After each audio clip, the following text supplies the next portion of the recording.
أعوذ بالله من الشيطان الرجيم بسم الله الرحمن الرحيم تبت يدا أبي لهب وتب ما أغنى عنه ماله وما كسب سيصلى نارا ذات لهب وامرأته حمالة الحطب في جيدها حبل من مسد سورة اللهب লাহাবুন শব্দের শাব্দিক অর্থ হচ্ছে অগ্নিশিখা।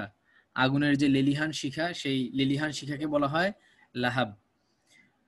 তো এখানে লাহাব বলতে এই সূরার মধ্যে আবু লাহাব রাসূল করিম সাল্লাল্লাহু আলাইহি ওয়াসাল্লামের যে চাচা আব্দুল মুত্তালিবের সন্তান, যার মূল নাম ছিল আব্দুল উজ্জা, এবং তার গায়ের রং কিছুটা লাল বর্ণের থাকার কারণে তাকে বলা হতো আবু লাহাব, মানে গৌরবর্ণের, আগুনের কালারের ব্যক্তি হিসেবে তাকে অভিহিত করা হতো। এবং কোরআনুল কারীম তাকে এই নামেই চিহ্নিত করেছে, যার কারণে আব্দুল উজ্জা নামের পরিবর্তে আবু লাহাব নামেই তিনি প্রসিদ্ধ হয়ে গিয়েছিলেন। তো এই লাহাবের আলোচনা যেহেতু এসেছে সূরার মধ্যে, সেই কারণে সূরার নাম রাখা হয়েছে সূরাতুল লাহাবি। মাক্কিয়াতুন, এটি মক্কায় অবতীর্ণ।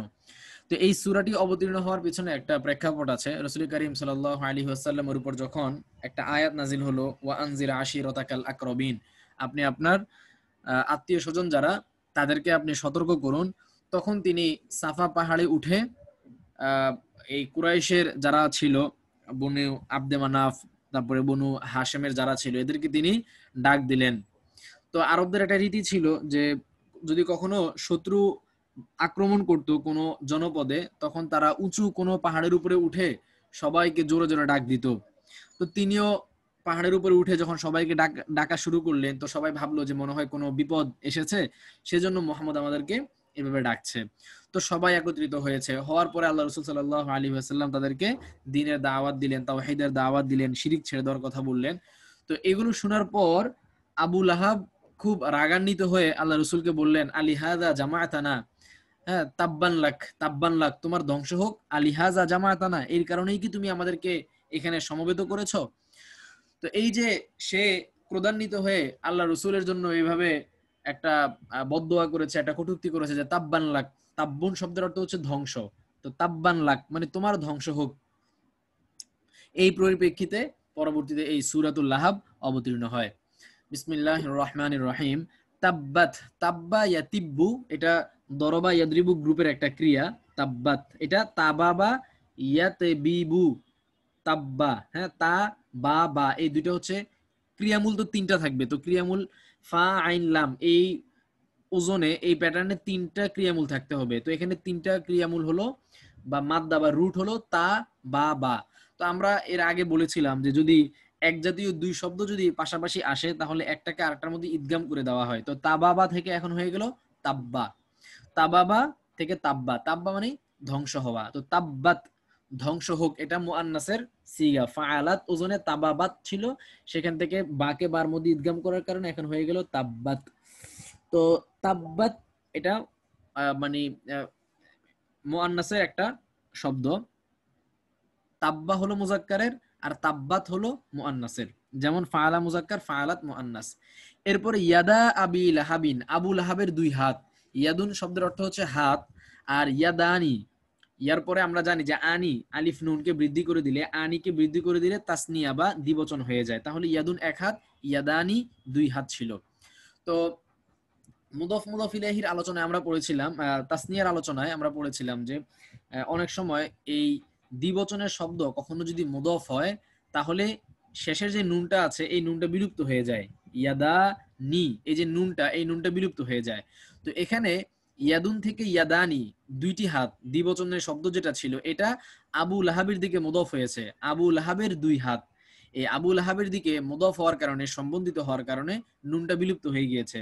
তাহলে হলো তাব্বাত ইয়াদা আবি লাহাবিন, আবু লাহাবের দুই হাত, আবু লাহাব। তো আবু লাহাব ব্যক্তির নাম, আমরা এই কারণে শব্দটা তর্জমা করতে যাচ্ছি না। আবু লাহাব, আবু লাহাব। তাহলে আবু লাহাবের দুই হাত, তাব্বাত ধ্বংস হোক। আরবিতে যে সমস্ত অঙ্গ প্রত্যঙ্গ জোড়া জোড়া আছে, যেমন চোখ দুইটা আছে, হাত দুইটা আছে, গাল দুইটা আছে, পা দুইটা আছে, এরকম অঙ্গ প্রত্যঙ্গ, জোড়া অঙ্গ প্রত্যঙ্গের শব্দগুলো মুআন্নাস হয়ে থাকে।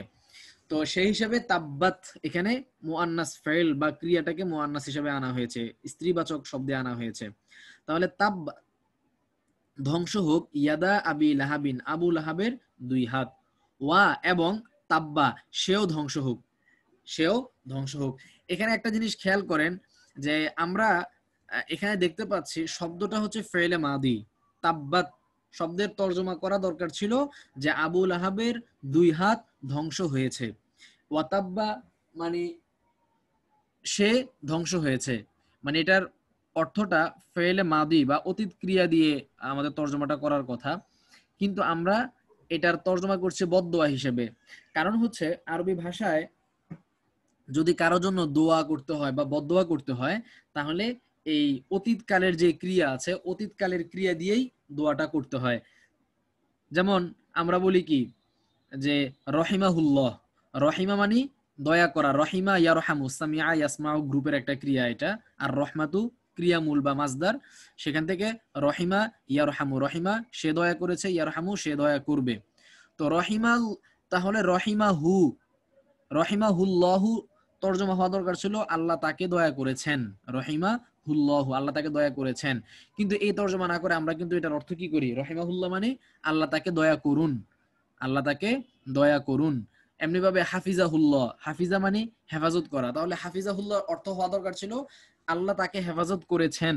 কিন্তু এটা না করে আমরা এটা তর্জমা করি কি আল্লাহ তাকে হেফাজত করুন দোয়ার অর্থে।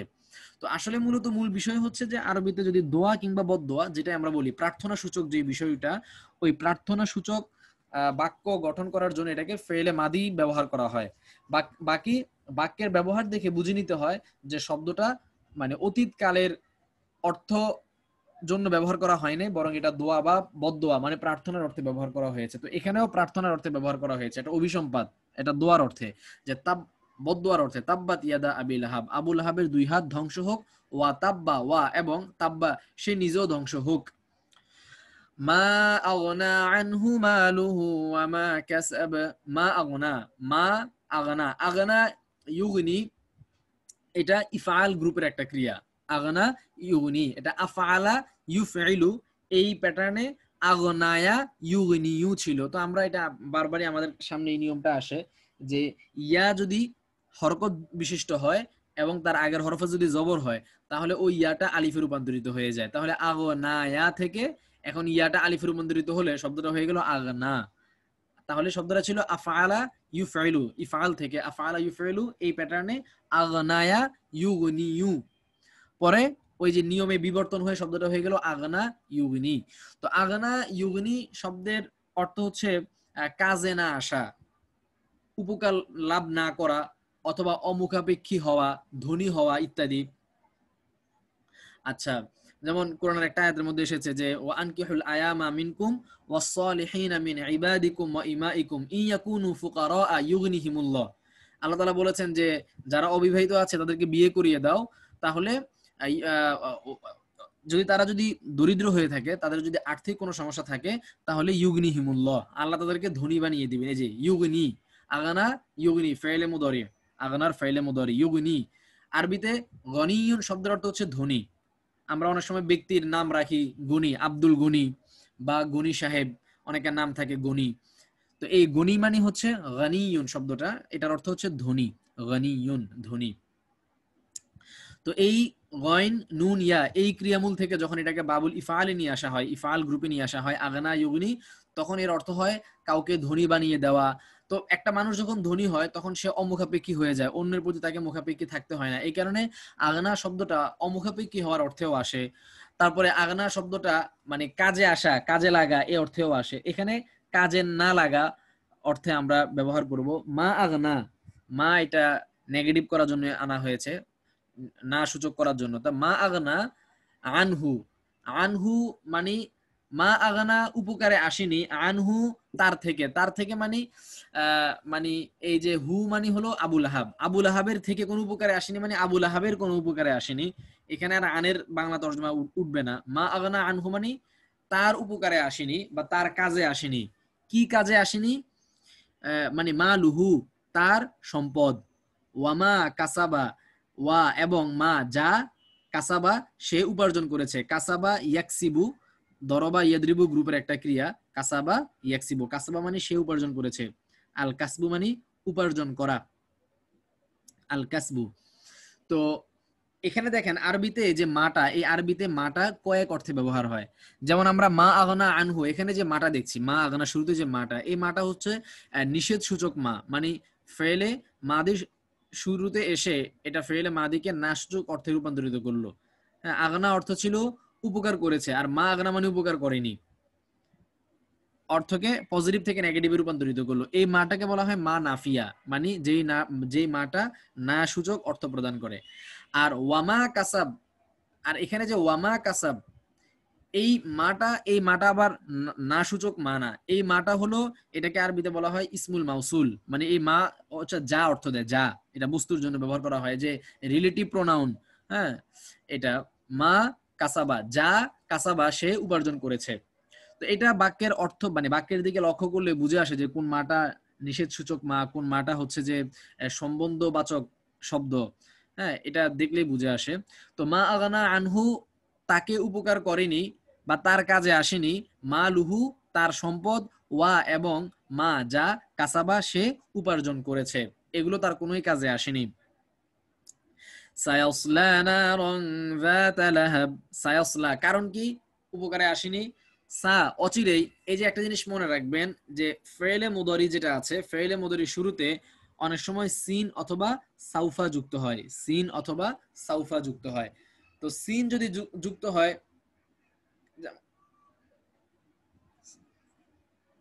সিন যদি যুক্ত হয় তাহলে ওই ভবিষ্যতের ক্রিয়াটা অচিরেই ঘটবে, এই অর্থ প্রদান করে সিন যুক্ত হলে। আর যদি সাউফা যুক্ত হয় তাহলে হচ্ছে যে মানে ক্রিয়াটা ঘটতে একটু দেরি হবে, একটু বিলম্বে ঘটবে, এরকম বুঝায়। তো কোরআন শরীফের কোনো কোনো জায়গায় দেখবেন সুম্মা কাল্লা সাউফা তাআলামুন, কাল্লা সাউফা তাআলামুন, সুম্মা কাল্লা সাউফা তাআলামুন।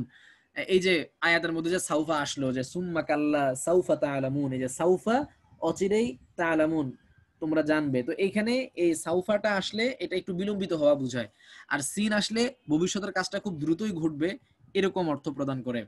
তাহলে সায়াসলা, সা অচিরেই, ইয়াসলা, ইয়াসলা শব্দটা এসেছে ভাবে সামিআ ইয়াসমাউ গ্রুপের একটা ক্রিয়া, এটা সামিআ ইয়াসমাউ গ্রুপের একটা ক্রিয়া, এটা ছিল সলিয়া ইয়াসলা, সলিয়া ইয়াসলা, সামিআ সলিয়া, এরপরে ইয়াসমাউ ইয়াসলায়ু ছিল, ইয়াসলায়ু।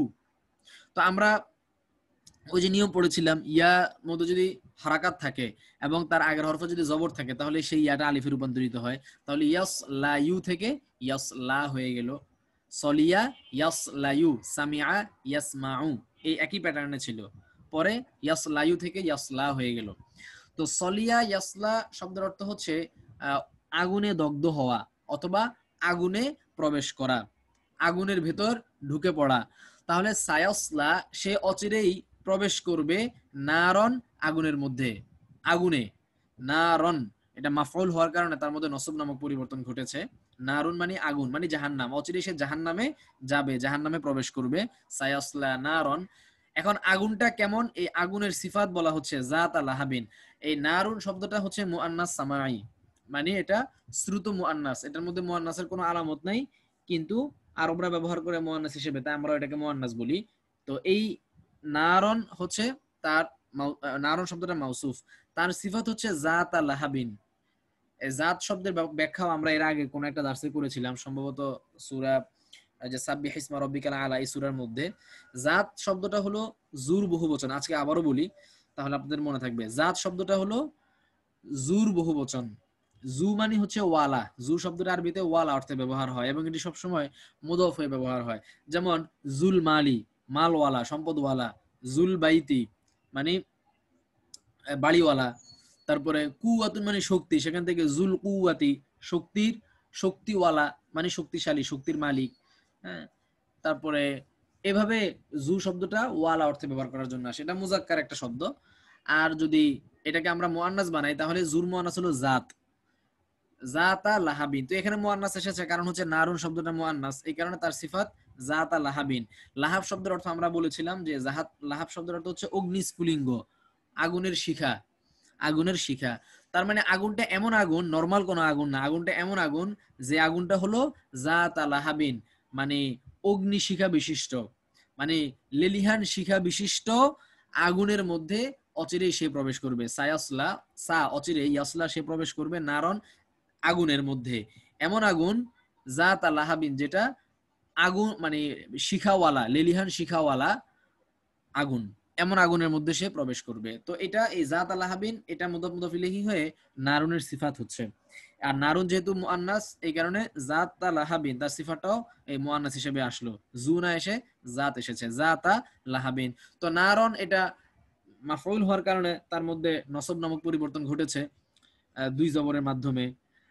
ফলে জাত লাহাবিন, জাত শব্দটার মধ্যেও ওই নসব নামক পরিবর্তন ঘটেছে জবরের মাধ্যমে। তবে এখানে দুই জবর আসতে পারে না, যেহেতু শব্দটা মুদফ হয়েছে, আর আমরা জানি যে মুদফের মধ্যে কখনো তানবিন আসতে পারে না, এই কারণে দুই জবরের পরিবর্তে এক জবর এসেছে, বাকি জবর হয়েছে, মিল আছে, জবর জবরি মিল। ওয়াম রাআতুহু, ওয়াম রাআতুহু, ওয়াম রাআতুহু মানে মানে তার স্ত্রীও, মানে তার স্ত্রীও আগুনে প্রবেশ করবে। ওয়া এবং ইমরাআতুহু, ইমরাআতুন মানে স্ত্রী, ওয়া ইমরাআতুহু এবং তার স্ত্রীও, মানে তার স্ত্রীও আগুনে প্রবেশ করবে। হাম্মালাতাল হাতব, হাম্মালাতাল হাতবি, হাম্মাত মুদফ, হাতব মুদফ ইলাইহি, এই কারণে হাতবের মধ্যে জের হচ্ছে।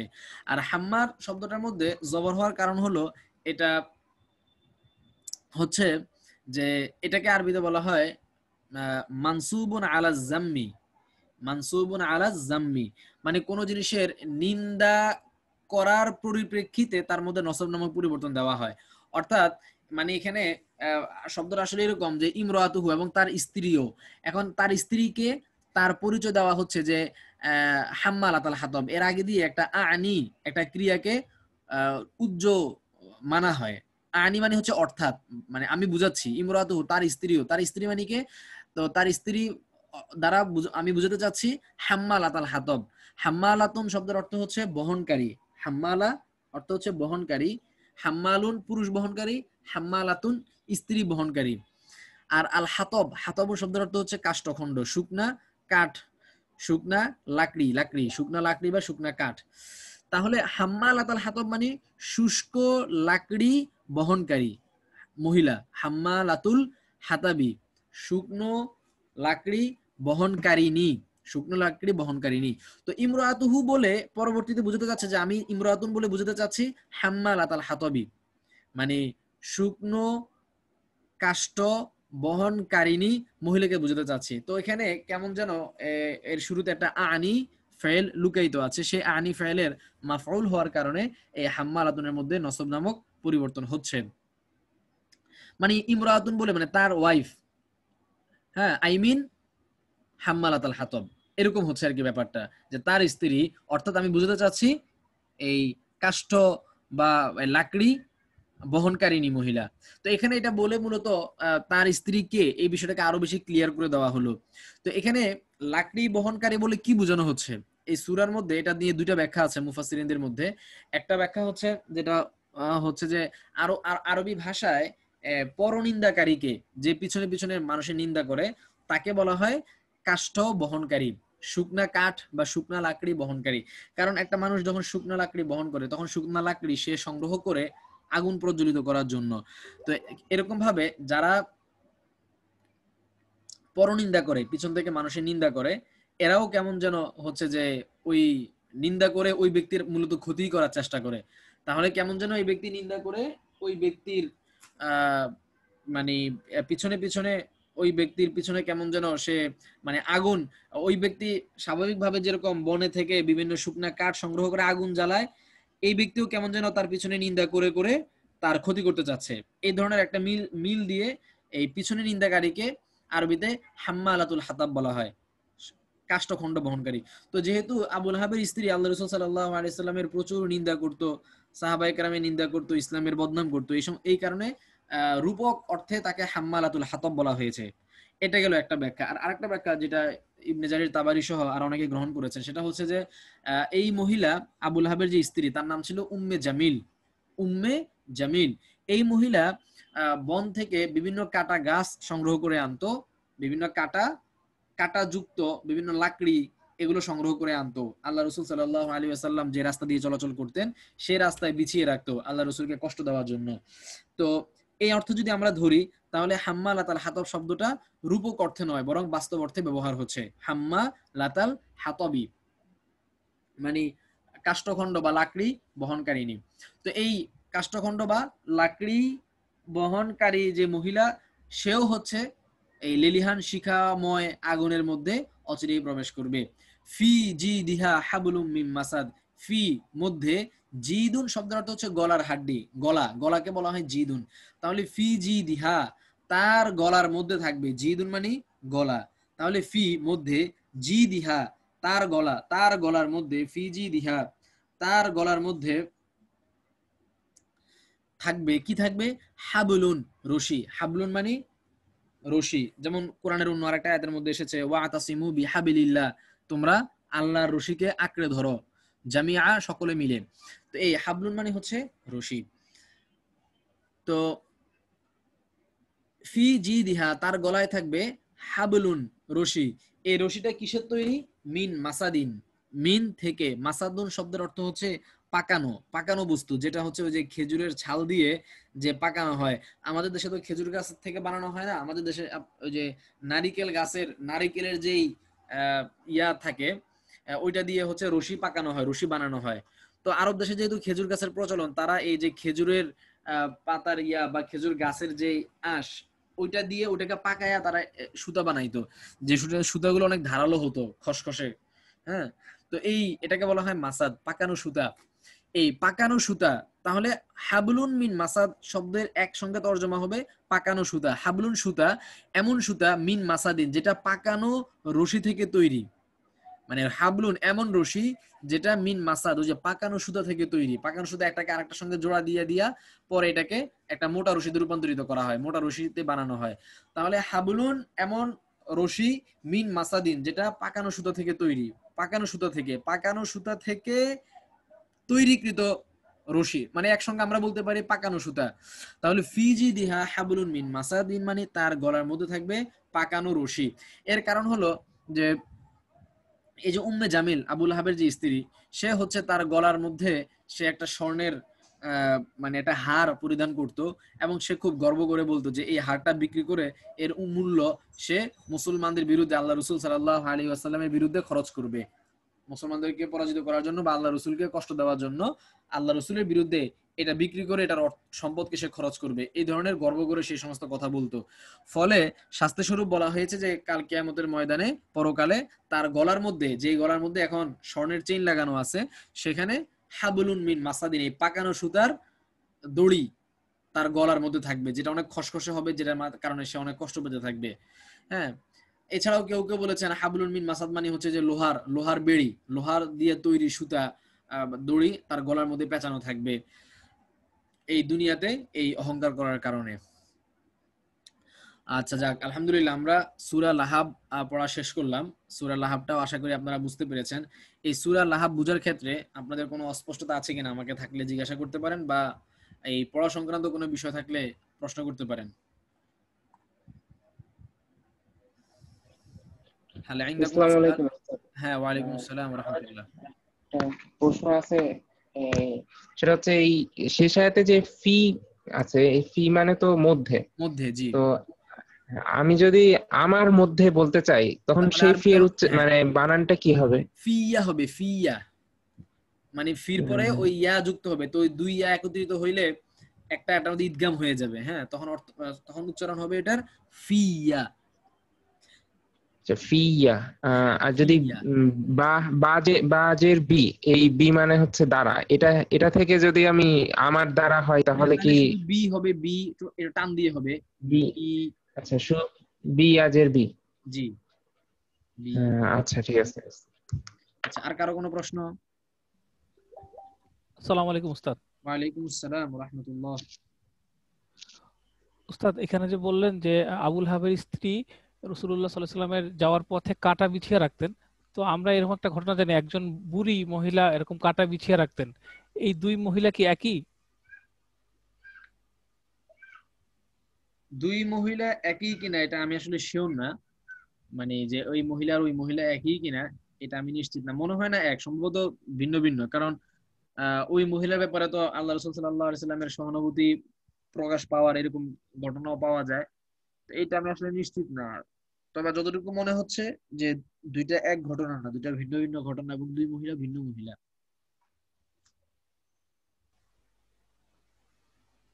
আচ্ছা, জি। এরপরে আর আর কোনো বিষয়? আচ্ছা, আপনাদের কি অবস্থা বলেন তো, এই পিছনের যেই ক্লিয়ার গ্রুপ টুপ ছিল বা অন্যান্য পড়া, এগুলো আপনারা মনে টনে রেখেছেন কিনা কিছু, না সব খেয়ে বসে আছেন?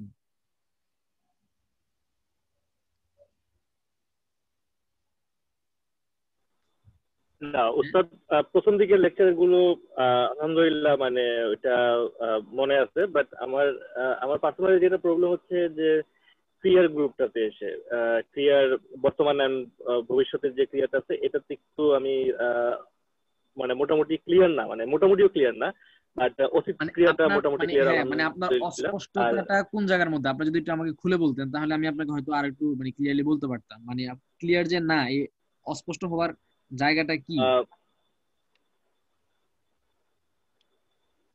ক্রিয়ার গ্রুপ গুলাতে মানে একটা আচ্ছা, যখন আপনি মানে আপনি একটু আগে বলেন ক্রিয়াগুলোতে যে, যখন কোনো একটা ক্রিয়া পাই এটাকে মানে না আপনি আগে বলেন যে দার্সের যেই মানে এই ক্রিয়া সংক্রান্ত যেই দুই তিনটা দার্স ছিল, প্রথম প্রশ্ন হচ্ছে আপনি এগুলো দেখেছেন কিনা, এক নাম্বার। দুই নাম্বার হচ্ছে যদি দেখে থাকেন তাহলে হচ্ছে যে আহ, দার্সের মধ্যে যতটুকু বলা হয়েছে, মানে যে গ্রুপগুলোর কথা বলা হয়েছে, যে গ্রুপগুলো দেখানো হয়েছে, শুধুমাত্র ওইগুলো বুঝেন কিনা। একটা হচ্ছে যে না, আমি এই শীটের মধ্যে যেগুলো ছিল সেগুলো তো বুঝি, কিন্তু কোরআনে আসলে ওইটা আর বুঝতে পারি না, এটা একটা। আরেকটা হলো যে না, আমি শীটেরটাও বুঝি না। আর আরেকটা হলো যে না, আমি দার্সই দেখি নাই। এখন আপনার অবস্থা কোন পর্যায়ের এটা একটু বলেন। আচ্ছা রাউসাদ, আমি দাস দেখছি আলহামদুলিল্লাহ, এন্ড শীতের শীতের যে ব্যাখ্যাগুলো ছিল জি। ওটা বুঝছি, বাট মানে কোরআনে যখন অ্যাপ্লাই হয় যে এটা ওই গ্রুপ থেকে আসছে বা এটা, কারণ এখানে কোরআনে দেখতেছি যে অনেক সময় ওই গ্রুপ থেকে আসতেছে, আপনি বলার পর বুঝতে পারি, বাট এখানে দেখা যায় যে গ্রুপে মানে প্যাটার্নটা চেঞ্জ হয়ে যায় আর কি।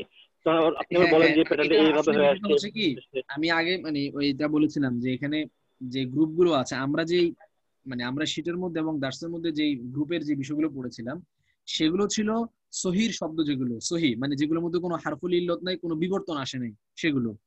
এখন কিন্তু আরবি ক্রিয়ার মধ্যে তো এই বিবর্তন হয়েছে, বিবর্তিত ক্রিয়া আর মানে বা মানে পরিবর্তিত ক্রিয়া, অপরিবর্তিত ক্রিয়া, যেগুলোর মধ্যে কোনো ধরনের বিবর্তন বা পরিবর্তন আসে নাই, সব ধরনের ক্রিয়া তো কোরআনের মধ্যে আছে। তো এখন বিষয় হচ্ছে যে জি। পরিবর্তিত ক্রিয়া যেগুলো আছে এগুলো পড়াইতে গেলে এগুলোর বিভিন্ন গ্রুপ আছে, এগুলোর জন্য হচ্ছে যে আপনার আহ এটার জন্য আবার আরো ধরেন যে অনেকদিন পড়াই, মানে আরো ধরেন মিনিমাম, মানে এগুলো পড়াইতে গেলে আরো মিনিমাম আরো 1 মাস লাগবে, যে আমি যদি শুধু এগুলো পড়াই, যে অন্যান্য আর কি কি গ্রুপ আছে এগুলো যদি আমি পড়াইতে যাই আরো মানে 1 মাস লাগবে। হ্যাঁ, এবং হচ্ছে যে ব্যাপারগুলো একটু জটিল, একটু আসলে একটু জটিল, এই যে বিবর্তন গুলো আর কি, একটু টাইম দিয়ে একটু মেধা খাটিয়ে একটু কষ্ট করে এগুলো একটু বোঝা লাগে আর কি। এখন মানে আপনাদের যে হালত দেখি আপনারা আহ, মানে যেগুলোর মধ্যে কোনো পরিবর্তন আসে না সহজগুলো, এগুলোর গ্রুপগুলোই মানে পড়াশোনাতে বললাম, দেখলাম যে অল্প কয়েকজন মাত্র পড়াশোনিয়েছে, বাকিদের দেখি কোনো খবরই নেই, মানে পড়াশোনা না। এখন আপনাদেরকে আসলে কিছু বলতে লজ্জা লাগে, বেশি কিছু বলাও যায় না। তো এখন যেগুলো সহজ ছিল এই সহজের পড়াগুলোই দেখি যে আপনাদের ঠিক মতন আয়ত্ত হচ্ছে না, বা আপনারা এগুলোকে ঠিকভাবে আয়ত্ত করেন নাই। এর চেয়ে আরো ডিপলি যেগুলো মানে যেগুলোর মধ্যে এরকম বিবর্তন হয়ে যায়, সেই বিবর্তন গুলো কেন হয়, বিবর্তন হওয়ার পরে কেমন হয়, এই যে ডিটেলস, এগুলো যদি ডিটেলসে বলতে যাই তাহলে তো অবস্থা আরো খারাপ হয়ে যাবে, এই কারণে আর ওইদিকে যাইনি। কিন্তু এখন এখানে যখন আমি পড়াচ্ছি, আচ্ছা। বেসিক যে দুই তিনটা বিষয় আছে সেটা আমি বলে দিয়েছিলাম, এটা একটু মাথায় রাখবেন। সেটা হচ্ছে যেমন একটা বললাম যে যে আপনার এক লেকচার জাতীয় শিটে দুই যেগুলো আছে জি জি বলেন। না, না, আপনি বলেন, আপনি বলেন। মানে বলছিলাম যে বেসিক যে কয়েকটা বিষয় বলেছিলাম এগুলো একটু মনে রাখলে মানে মোটামুটি আপনার অধিকাংশ বিবর্তন গুলো আপনার বুঝা মানে মোটামুটি বুঝতে পারবেন। একটা হচ্ছে যে দুই জাতীয়, এক জাতীয় দুই হরফ যদি পাশাপাশি থাকে তাহলে একটাকে আরেকটার মধ্যে ইদগাম করতে হয়, যেমন এই যে তাব্বাত, এটা আমরা দেখতে পাচ্ছি এখানে তাব্বাত, ঠিক আছে? তো এটা এক জাতীয় দুই হরফ ছিল, এখানে তা বাবা ছিল, এটা তাব্বা হয়ে গেল। এটা এটা গেল একটা, এটা একটু মাথায় রাখবেন। আরেকটা হচ্ছে যে ওই যে যেমন মানে ইয়া অথবা ওয়াও, এগুলো যদি হারাকাত বিশিষ্ট হয় এবং তার পূর্ব হরফে জবর থাকলে এগুলো আলিফে রূপান্তরিত হয়ে যায়, আগনা। তো এটা আসলে আপনি যখন মানে বারবার যখন এরকম মানে এখানে আমি যেভাবে ভেঙে ভেঙে দেখাচ্ছি, একবার দুইবার তিনবার যখন একই ধরনের শব্দগুলো এভাবে আসতে থাকবে, একটা সময় আপনার মধ্যে একটা আইডিয়া তৈরি হয়ে যাবে, আপনি নিজে তখন ধরতে পারবেন, বুঝতে পারবেন। হ্যাঁ, হয়তো একটু সময় দেওয়া লাগবে আর কি, এরপরে ঠিক হয়ে যাবে ইনশাল্লাহ।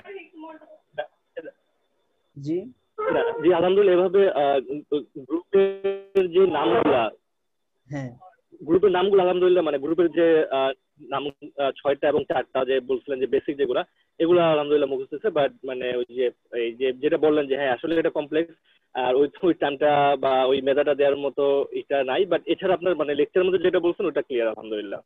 আচ্ছা আচ্ছা, মানে ওইটা মানে আরো বেশি জটিল তো, ওই কারণ ওদিকে যাই নাই, কারণ আপনারা এইগুলাই এই কয়েকটা গ্রুপই দেখি যে আপনারা একটু ভয় পেয়ে যাচ্ছেন আর কি।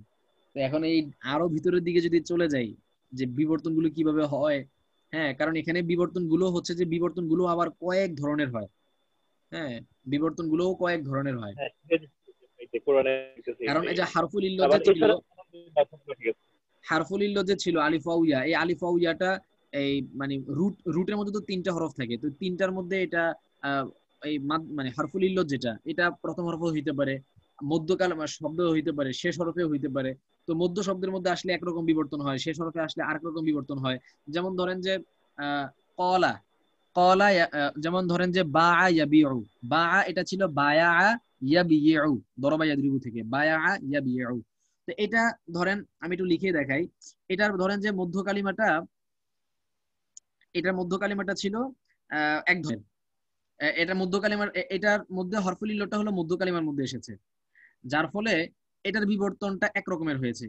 পক্ষান্তরে আবার এই ইয়ার মধ্যে যদি শেষ কালেমা যদি চলে যায় হরফুল ইল্লতটা, যেমন আমরা দেখি যে বাকা ইয়াবি কি আরেকটা ক্রিয়া আছে যার অর্থ হচ্ছে ক্রন্দন করা বা কান্না করা, বাকা ইয়াবি কি, ওখানে দেখতে পাচ্ছি যে পরিবর্তনটা আরেক রকমের হয়েছে। তো হারফুল ইল্লত যেটা আছে, এই হারফুল ইল্লতটা কোথায় হচ্ছে, কি মধ্য কালিমায় হচ্ছে না শেষ কালিমায় হচ্ছে, এগুলোর উপর ভিত্তি করেও এই বিবর্তনের মধ্যে পরিবর্তন ঘটে। যেমন আমি একটু লিখে দেখাই, তাহলে আপনি একটু ক্লিয়ার হবেন। যেমন আমরা একটা গ্রুপ পড়েছিলাম যে নাসারা ইয়ানসুরু, আচ্ছা নাসারা ইয়ানসুরু,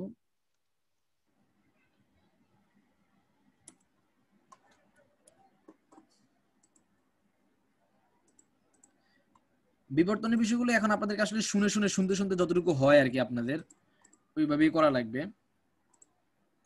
আচ্ছা, নাসারা ইয়ানসুরু মানে মধ্য কালিমাতে পেশ ছিল, নাসারা ইয়ানসুরু, বুঝলাম। এখন এটার অনুপাতে শব্দটা ছিল বায়া ইয়াবিউ, না না এটা তো দরবা হবে, ভুল বললাম, দরবা, দরবা থেকে দেখে তাহলে আপনাদের জন্য বুঝতে সহজ হবে। দরবা ইয়াদরিবু,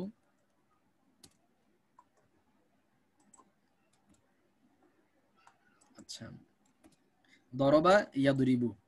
এখন এইটা যেহেতু আল বাইউ মানে হচ্ছে বিক্রি করা, আল বাইউ বিক্রি করা, বাইউন, এখানে দেখেন বা ইয়া আইন এই তিনটা হচ্ছে রুট বা মূল মাদ্দা, এখানে মধ্য কালিমার মধ্যে হরফুল ইল্লত এসেছে, বাইউন বা ইয়া আইন এই মধ্য কালিমার মধ্যে হরফুল ইল্লত এসেছে। তো শব্দটা মূলত ছিল কি বায়া বা ইয়া আ পরে ইয়াব ইউ, এই যে বায়া ইয়াবিউ, বায়া ইয়াবিউ, ইয়াবে ইউ। এখন আমরা পড়েছিলাম কি যে ইয়া মুতাহারিক যদি হয় তার পূর্বের হরফ যদি জবর থাকে তাহলে ইয়াটা আলিফে রূপান্তরিত হয়, তখন ইয়াটা যদি আলিফে রূপান্তরিত হয়ে যায় তখন শব্দটা কি হয়ে যায়, বা হয়ে যায়, বা। আচ্ছা বা এরপরে এখানে ইয়াবিউ, ইয়াবিউ এই যে ইয়ার হারাকাতটাকে এখানে বার মধ্যে দেওয়া হয়েছে, বার মধ্যে দেওয়ার পরে এই তাহলে বার নিচে জের চলে আসলো, আর ইয়ার হারাকাত যেহেতু বাকে দেওয়া হয়েছে তখন বা খালি হয়ে গেল, বা ইয়াবিউ হলো। এখানে বিবর্তনটা এক রকমের। আবার এই একই গ্রুপের ক্রিয়া যেখানে হচ্ছে হারফুল ইল্লতটা শেষ কালিমাতে আসছে, সে যেমন বাকা ইয়াবিকি, আল বুকা ও মানে হচ্ছে ক্রন্দন করা, আছে না ফামা বাকাত আলাইহিমুস সামা ওয়াল আরদু ওয়া মা কানু মুনজারিন, কোরআন শরীফের মধ্যে এসেছে এই আয়াত। বাকা, বাকা মানে হচ্ছে ক্রন্দন করা। তো এখানে দেখেন বাকা বা কাফ ইয়া এটা হচ্ছে রুট, তাহলে এখানে আমরা দেখতে পাচ্ছি যে হরফুল ইল্লতটা এসেছে শেষ কালিমাতে, বা কাফ ইয়া, এই ইয়া হরফুল ইল্লতটা এসেছে শেষ কালিমাতে, ফলে বাকায়া এটা মূলত ছিল কি বাকা, এই মানে দরবা ইয়াদরিবু গ্রুপের যেহেতু, তো শব্দটা মূলত ছিল বাকায়া,